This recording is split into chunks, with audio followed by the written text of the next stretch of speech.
Alors, il est évident qu'on va faire le texte et puis vous nous direz si c'est trop fort, musique, pour moi. Hein. Voilà.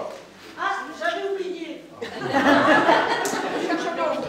Alors, vous avez un temps de spectacle et après il y a un entracte. Alors, il y a des oreillettes.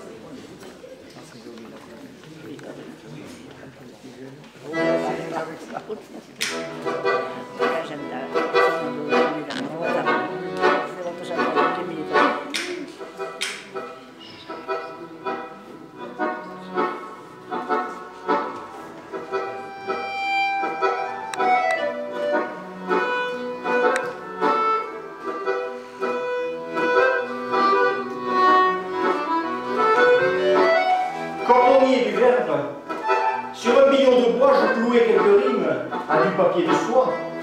Et le parfum des mots sous les coups de maillet emplissait mes songes de fragrance salée. Ce soir-là, le message n'était pas primordial. Non, j'ai souvenance d'un texte plutôt banal. Je clouais donc des rimes, presque par habitude. Ainsi me vient la paix dans ce monde si rude.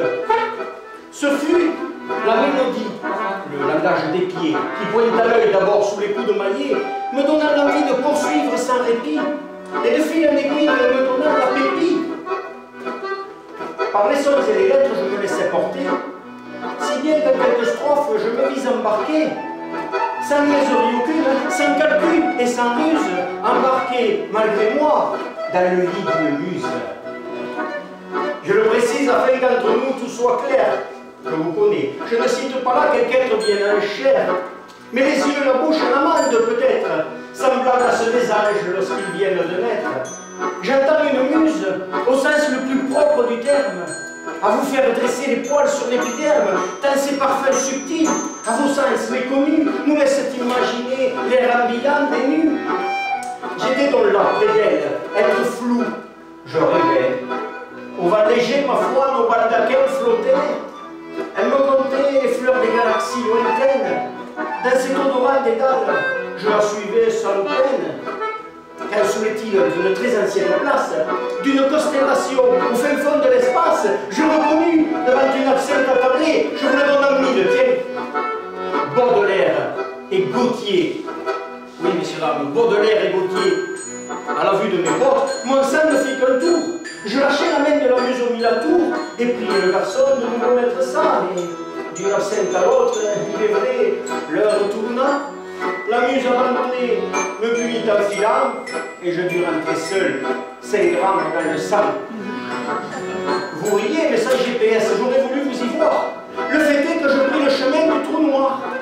En cette terre isolée, où tout semble pareil, à des milliers de lieues par-delà le soleil, sans repère à présent, comment faire demi-tour? Mais minuit me sauva, car alors le front lourd, ma tête heurta d'un coup les rimes et le billot. Drogué dans le salon au milieu de mes mots, je retrouvais mon nid, bleu comme une orange. Ben oui, la poésie est une chose étrange.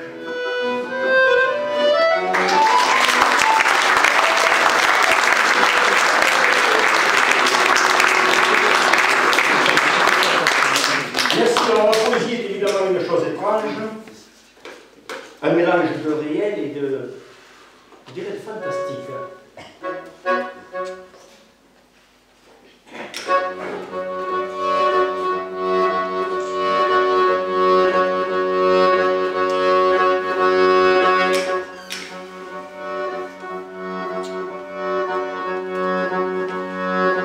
Figurez-vous, cette nuit-là, j'étais à table à ses côtés.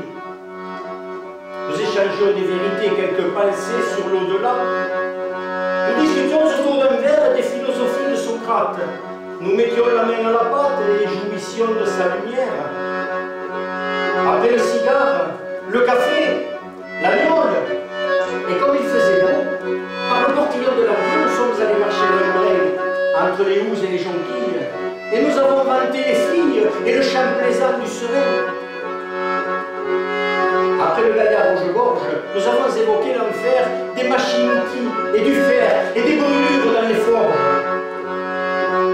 La mer, inévitablement, fracassant son front de violence, loin des douces baies et des ânes sous l'été se parade brûlant, vint jeter ses idées reçues sur le phare de Guernesey. Et j'entendis les naufragés, oui, j'entendis les naufragés chanter l'hymne aux peines perdues. Il aimait causer des bateaux, comme j'aime causer du bon vin. Il connaissait de bons marins, comme je connais de bons caveaux.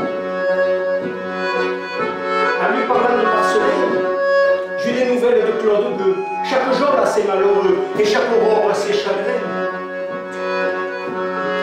Il savait Dieu sous chaque pas, entre les herbes et les nuages. Ils sont ainsi les enfants sages, en toute image, ils ont la foi. Nous lisions le livre éternel de la nature triomphante, quand une cloche tonitruante fit taire les souffrances d'Abel. Déjà dans la chambre, le soleil inondait les plis de mes draps blancs. Et oui, Victor Hugo était absent, et la cloche était celle du réveil. Mais mon réveil était heureux. Figurez-vous, cette nuit-là, j'avais franchi un nouveau pas. Alors, il faut dire que Victor m'y avait aidé un peu. Mais, entre potes, on peut faire ça? Non.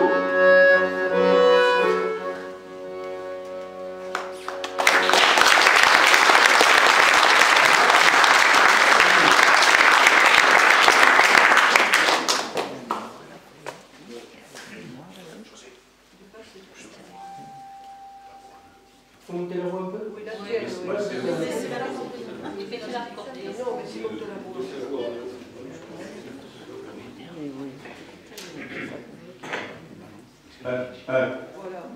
voilà.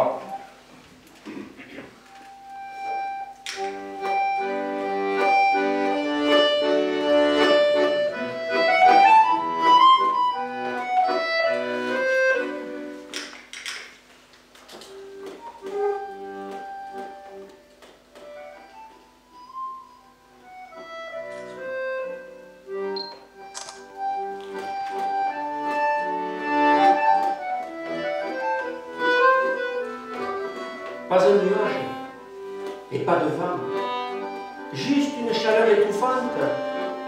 Les fleurs du mal étaient absentes, les amours jaunes, les châtiments. Pas un poème à l'horizon, juste un figuier dont la laitance déversait à flot ses fragrances, et sur une branche, un pinceau. Plus de quatraine mirliton que de larges feuilles à quinconce, des bols de mûres sur les ronces, et sur sa branche, le pinson. De l'autre côté du vallon, un chien jappait à sa patrie. Là, quelques chenilles appâtaient du bout de sa branche, le pinson. Pas une feuille qui ne bruisse à l'almanach du bon poète, juste le silence à la fête, et le rien faire à fleur de cuisse. Et le pinson, son verre bec, sans un sautillement de trop. Et le poète, sans un mot, lavant son verre de blanc sec. Et sur le figuier, le pinson se délecta de sa chenille, comme l'on picore une fille à l'italique de la passion. Bientôt, le figuier serait nu, le pinson transit sous les pluies, un bourrelet de laine à lui. Les muses auraient réapparu. Le pinson s'était envolé, le figuier dormait lourdement. Et j'émergeais doucettement de la fleur avec la voix active.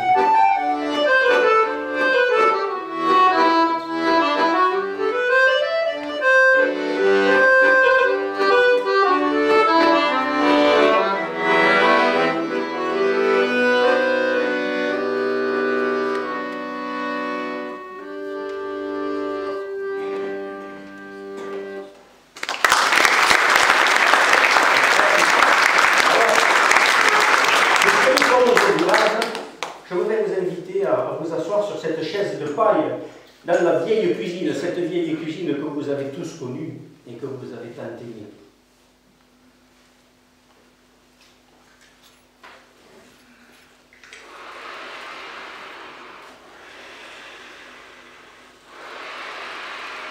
Juste une vingtaine d'années qu'il avait blanchi le plafond. Et sur l'étagère, le litre pour les rares estampes de récré.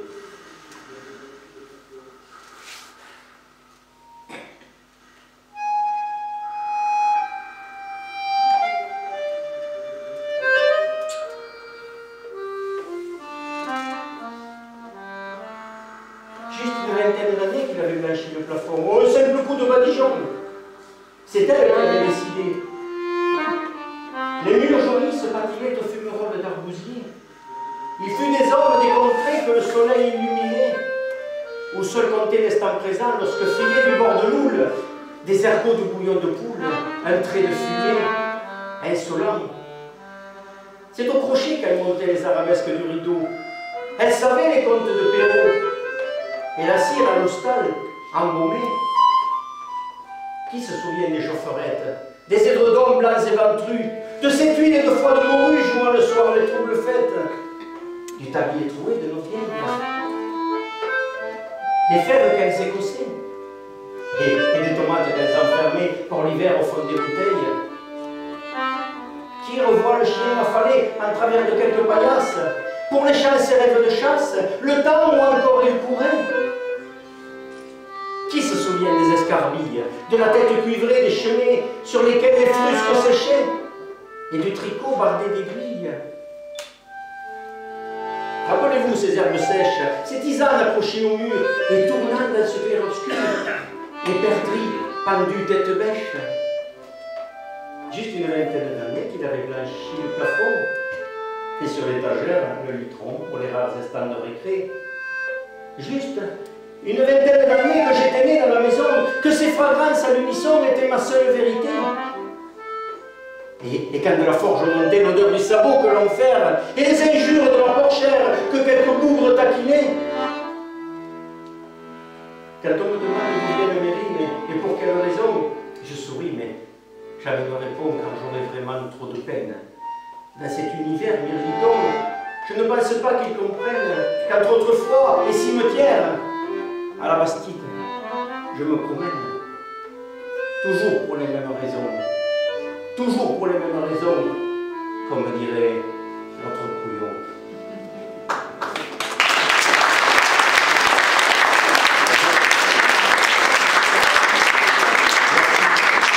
Alors ici, bien évidemment, la terre et la vigne sont comme cul et chemise.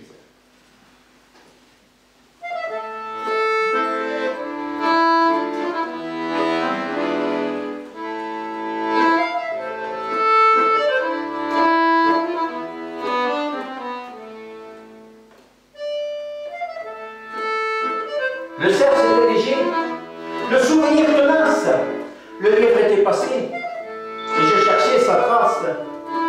Au milieu de la vigne, je courais l'ancien temps, jouais de l'interligne et traquais l'inconscient, au sans fusil. Ni cartouche, ni chien, ni cri, ni vie, une feuille à la bouche.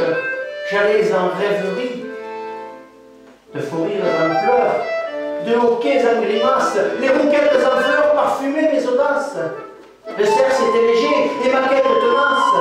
Le lièvre était passé, je trouverais sa trace. Et partout sur la vigne flottait ce fameux chant. Un sérime maligne sautillait un accent. Au feu les vieilles souches, le grenache fini. La Carthagène en bouche n'est plus que gazouillis. Gazouillis ou rumeur, l'histoire hélas s'efface. Peut-être un rivailleur forcera sa préface et saura débusquer le lièvre de son gîte. Le vin a bien coulé, les jeunes ont pris la suite.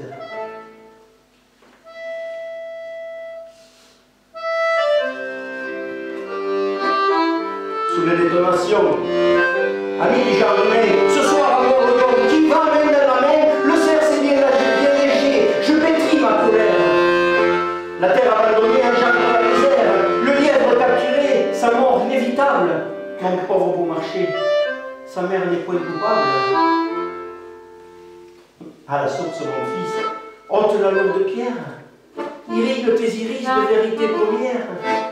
Au pied de la fontaine, sème quelques pensées. Ainsi, mon âme en peine boira sa liberté. Ainsi, mon âme en peine boira sa liberté.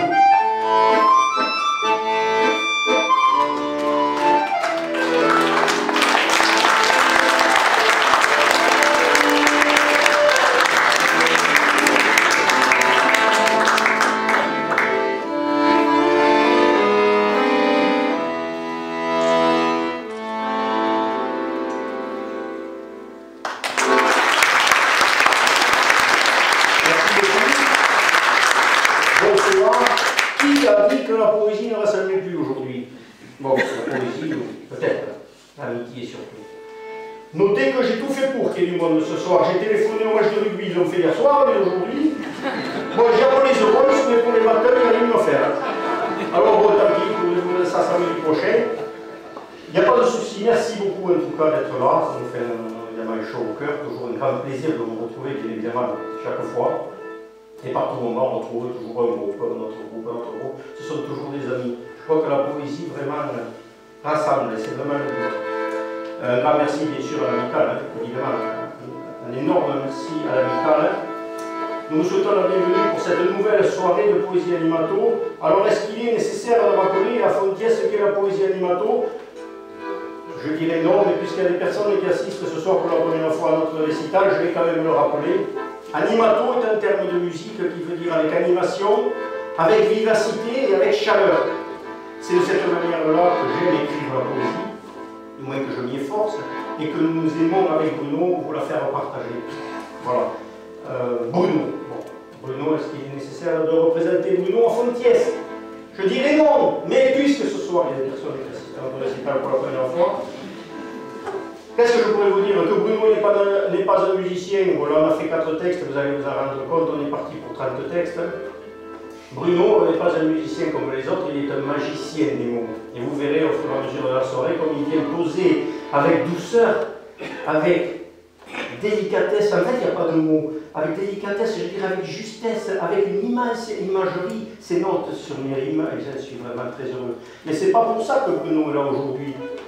C'est parce que Bruno est un ami, c'est tout, et ça fait 7 ans qu'il m'accompagne maintenant sur scène. Bruno Vivien.